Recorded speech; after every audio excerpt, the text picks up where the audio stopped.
Good day everyone! Right now we're going to test the evaporative air cooler from Kanazawa.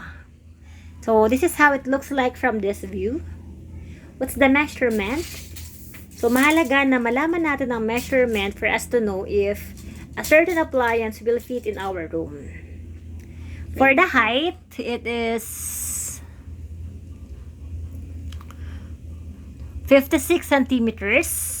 And then, for the width,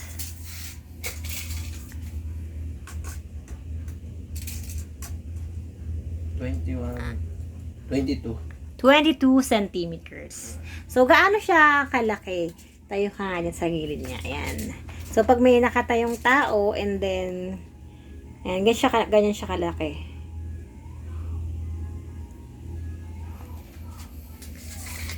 Price. What's the price of this? It is almost 1,800 and then plus the shipping fee. So you will be having it for almost 2,000 pesos. From TikTok Shop. So paano ba ito ginagamit? Unang-una, tingnan muna natin ang mga buttons. So the first button we have, button for swing, button for off, low power level, medium power level, high power level, and then this one, cool, and then it has a reminder here, do not use without water.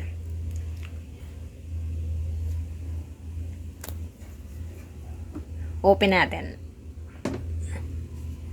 So first of all, ang kailangan gawin ay lagyan ng tubig. So saan parte nilalagyan ng tubig? So ito yung kanyang compartment. So we have a smaller compartment and then the higher, smaller container and then higher container. Bigger container. Put water on the smaller container and then dediretso siya. Ayan, dediretso siya dito sa may baba. Makikita mo kung gaano karaming tubig ang ilalagay mo. So, dito sa may bandang baba niya, it will indicate the minimum water level and then the high water level. So, dapat pag ginamit mo itong appliance na ito, narito ka, umabot ka sa high water level. So, ito, na-i-fill na namin kanina. Kaya, konti na lang dinagdag namin. So, after malagyan ng tubig, ang next step, ilagay yung ice crystals. So, etong ice crystals, it is provided already. So, included na siya sa package. We receive 4 ice crystals. So, paano siya ginagamit?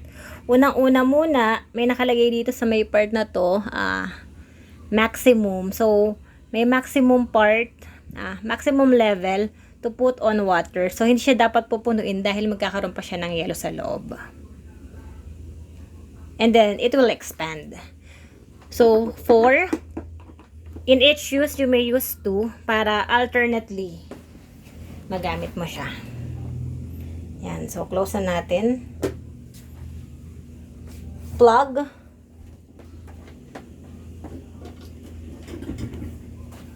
And then, start using.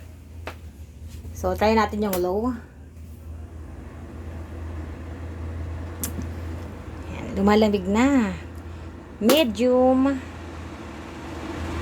And then, high.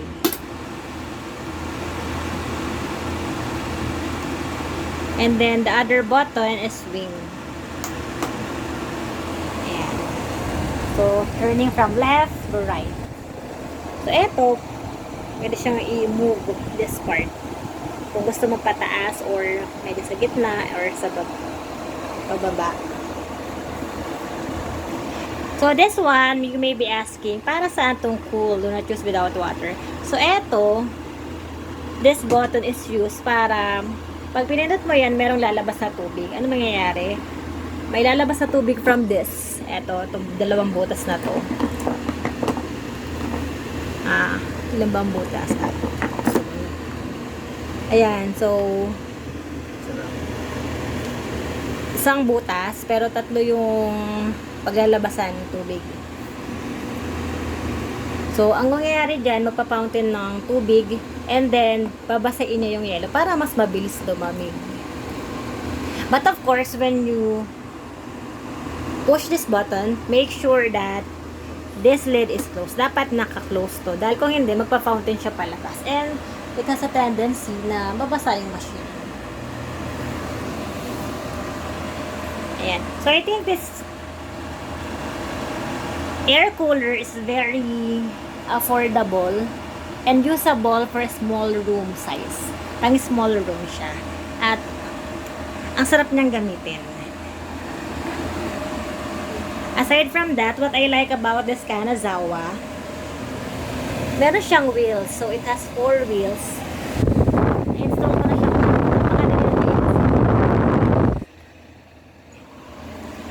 So, since it has wheels, you can move it from one place to another in a very easy way. So, hindi mo na kailangan ng katuwang. Aside from that, since maliit na lang siya, pwede mo siyang dalhin kung saan-saan. So, it's very affordable. So, sulit ba? Sulit. So, I think by next time, we will be uploading another review kung kamusta ang gamit namin dito, ilang hours, bago niya mapalamig ang buong kwarto. Yan. So, that's all. If you have any questions, you may comment it down. Thank you so much.